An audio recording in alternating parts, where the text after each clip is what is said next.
Well, hello, college football fans. Let's talk about the weekend. First of all, Trent Dilfer, the former head coach of the University of Alabama Birmingham Blazers, has been fired. Not a surprise there. And what isn't a surprise is Coach James Franklin of Penn State also finally get fired. It is amazing what a difference a few weeks can make. Just 3 weeks ago, Penn State was coming in at number 3, undefeated. Of course, they lose another big game to Oregon. And what was a big-time Big Ten matchup, close game. But they lost another big game to a ranked opponent. And of course, then the following week, they get destroyed. Well, I didn't say destroyed, they made a comeback, but they were down 24-0 to an 0-4 UCLA team.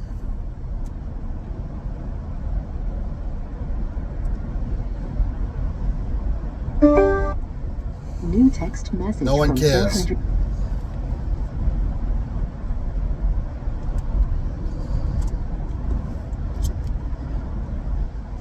And then, the press conference after that, listen, he took blame. He said everything was his fault, which, hey, listen, that's the right thing to do. I mean, who else are you going to blame it on? But he did it nonetheless. And then, of course, yesterday's disastrous home loss to Northwestern, an unranked division opponent, losing 22-21. And I said, man, if they don't fire him after this one, I mean, this guy has carte blanche, but sure enough, gone, and he should be. Now, how long will he last in the market? I don't know. But that was a big story of the weekend. Penn State losing once again to, this time, an unranked opponent. We'll start with the service academies. Army wins their game against Charlotte.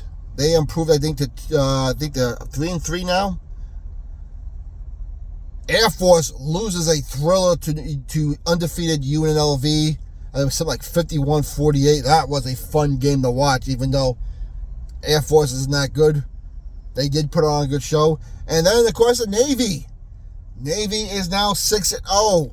What a comeback, last-minute win against Temple. And I'm telling you, that triple option offense with that passing game under Coach Newberry is just something to see. You don't believe me? I'm not asking you to watch a Navy game. Just go watch the highlights.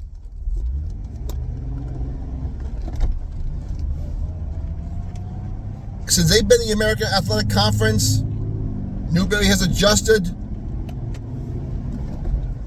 And, man, fun team to watch. All right, as far as the top 25 goes, Illinois was beaten handily by Ohio State. That should not surprise anyone. I never felt Illinois was that good anyway. Number 2, Miami was idle. My team. They'll play next week at home against Louisville. Indiana with the big win over Oregon. And the Indiana Hoosiers are for real, apparently.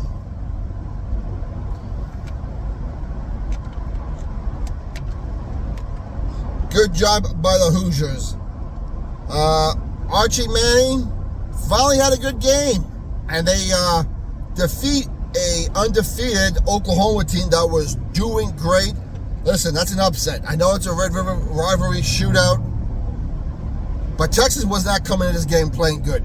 They weren't. Let's just face it. And Oklahoma was looking absolutely unbelievable.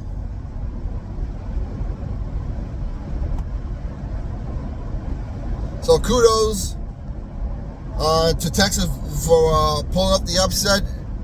Georgia managed to beat which I thought would be a good game.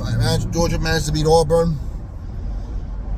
And Alabama, where I thought was a two big games today, defeats Missouri. I wasn't taking Missouri too seriously. Listen, they played Alabama good. At the same time, I don't think Alabama is that good myself. I could be proven wrong. The SEC is solid, but they're not the power conference everyone thinks they are this year. Although Ole Miss is doing good, they're now ranked in the top, I think the top 5. I think ranked number 5 now.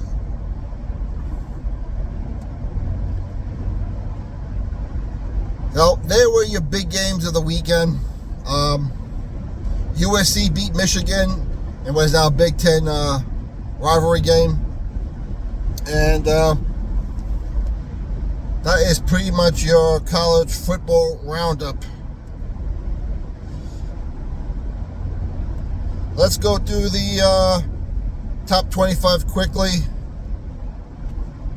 For the most part, I agree with everything. If you've been watching my videos, you know one part I'm going to disagree on. Ohio State's 1, no surprise. Miami's number 2. Indiana, I mean, listen, they're number 3. I've probably the highest they've been ranked since I've been alive as a football team. Texas A&M 4, Ole Miss 5, Alabama 6, Texas Tech 7, Oregon 8, Georgia's 9, LSU's 10, Tennessee's 11, Georgia Tech is 12. So we've had a lot of good teams up here with 1 and no losses. Here's the one that still bothers me. Notre Dame is up to number 13. They got 2 losses. I'm sorry. Let the games begin. I mean, the only thing the media hypes up more Notre Dame is Archie Manning of Tennessee. Sorry. They should not be in the top. They should not be ranked 13.